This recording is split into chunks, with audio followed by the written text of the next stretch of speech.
Los dos testigos. Esta es la lección número 6 para el 11 de mayo del 2024.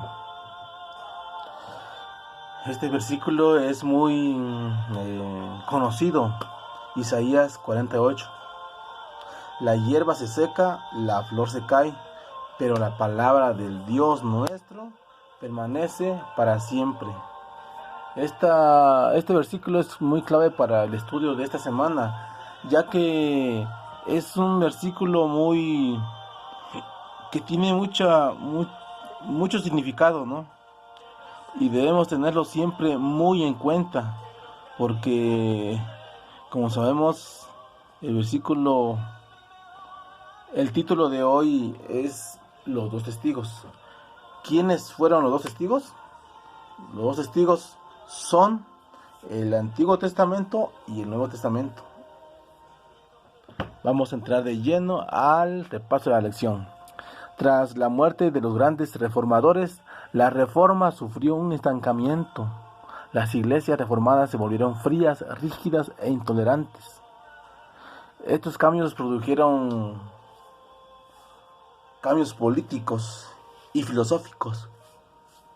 Una inestabilidad que llevó a algunas personas a huir de sus hogares y buscar auxilio en la tierra de la libertad, conocida como Norteamérica, pero realmente su nombre correcto es Estados Unidos de Norteamérica.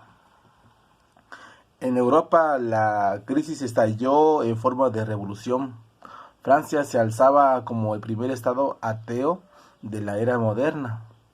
Hasta ese momento Dios había preservado a sus dos testigos. ¿Qué ocurrió con ellos durante estos momentos críticos de la historia? ¿Qué ocurrió? Veamos lo que pasó. Apocalipsis 11:4 nos dice quiénes eran los dos testigos. Estos testigos son los dos olivos y los dos candeleros que están en pie delante del Dios de la tierra. Los dos olivos y los dos candeleros. Esta mención nos lleva a la visión que tuvo Zacarías 4. En esa visión, los olivos producen el aceite que alimenta a un candelero de 7 brazos. El aceite, recordemos que es el Espíritu Santo. Los olivos son los dos ungidos. Recordemos que la palabra es inspirada por Dios, es lo que y útil para enseñar, para redarguir, para instruir en justicia, a fin de que todo hombre sea preparado para toda buena obra. Y la palabra de Dios es completa, de principio a fin, es decir, desde el Génesis hasta el Apocalipsis. Y toda la palabra es inspirada por Dios a través del Espíritu Santo. Usando a Moisés y Elías como símbolos, Apocalipsis 11 dice que esos dos testigos están vestidos de cilicio, están en pie delante de Dios. Si alguien quiere dañarlos, sale fuego de ellos. Cierran el cielo para que no llueva y conviertan en agua y sangre y provocan plagas. A ver, esos testigos que fueron vestidos de silicio fue cuando la Biblia fue preservada en tiempos angustiosos. Dios no permitió que su palabra desapareciera, porque bien claro está, Isaías 48, sécase la hierba, marchítase la flor, mas la palabra del Dios vivo permanece para siempre es eterno, porque Dios es eterno. El mensaje bíblico devora a sus enemigos. El que rechaza la Biblia rechaza a Dios, rechaza la palabra. Es privado de la lluvia del Espíritu Santo. Solo los que estudiaron la Biblia fueron librados de las plagas y las tinieblas espirituales de la Edad Media.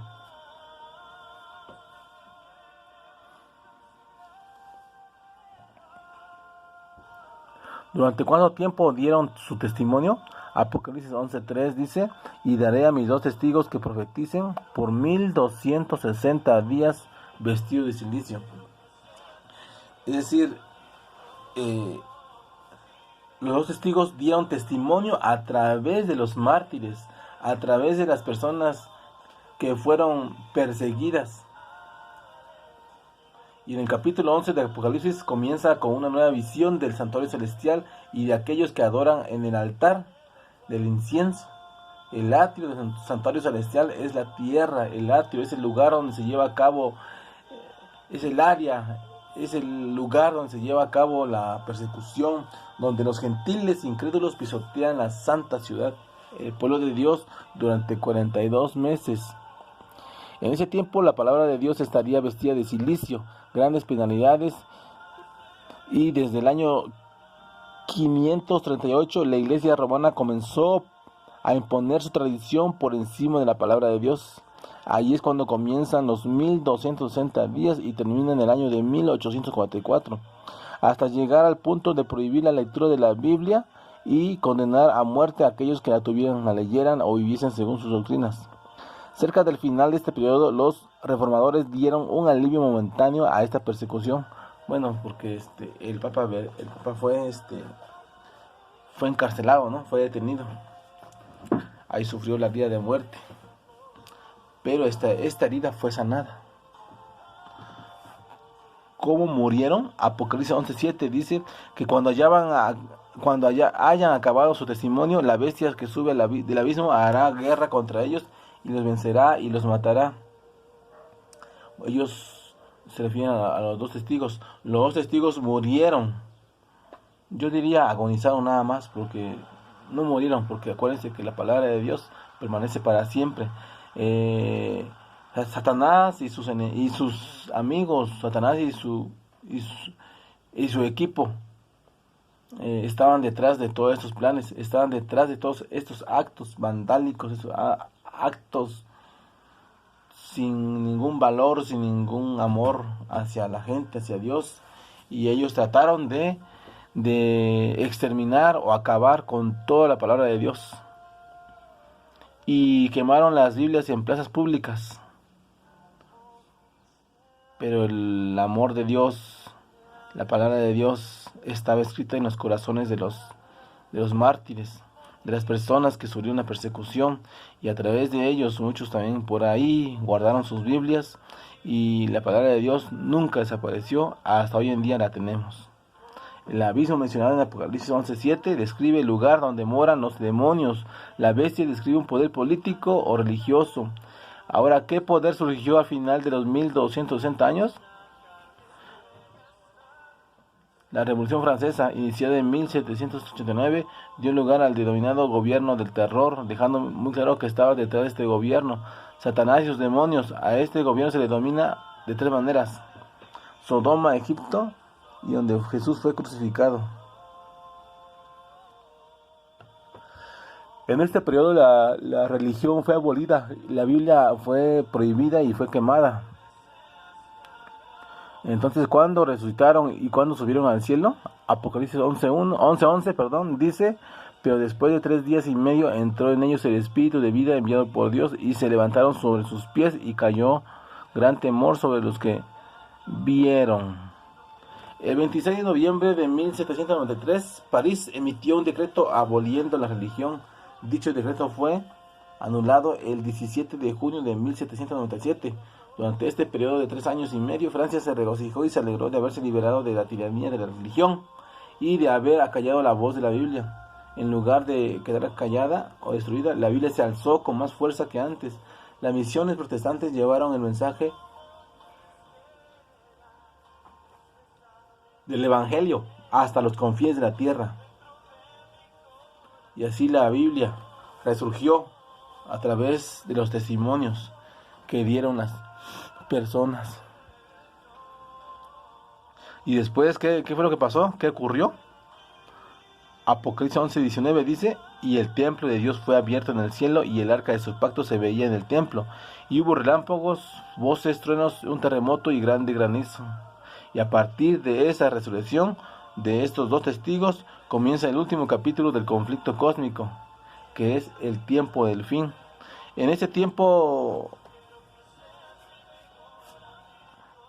va a tener un punto culminante de la segunda venida, cuando los reinos pasarán a ser posesión de Jesús, y el rey reinará eternamente con su pueblo. En ese momento será precedido por ira entre las naciones y acabará con la destrucción de los que destruyen la tierra. Y todos estos eventos tienen que suceder porque son proféticos. Y estos eventos están enmarcados también en el contexto de la adoración del cielo y del universo, porque el problema o el asunto, el punto principal aquí es la adoración que exige Satanás hacia él, y Dios, la adoración que nos pide que nosotros la hagamos voluntariamente. Y se va a demostrar que Dios tenía razón y que Dios es Dios, y por eso es que Él se va a se va a ratificar como un Dios de amor y no como el diablo lo quería o lo quiso ver o lo quiso poner ante todo el universo, que es un Dios tirano, un Dios que autoritario, impositor, un Dios que no tiene amor por sus criaturas, ¿verdad? Pero sabemos que eso no es cierto, sabemos que Dios es un Dios de amor y quiere Él salvarnos de todo pecado y de toda maldad, y quiere salvarnos para que tengamos vida eterna y la pasemos con Él eternamente. Que el Señor nos bendiga.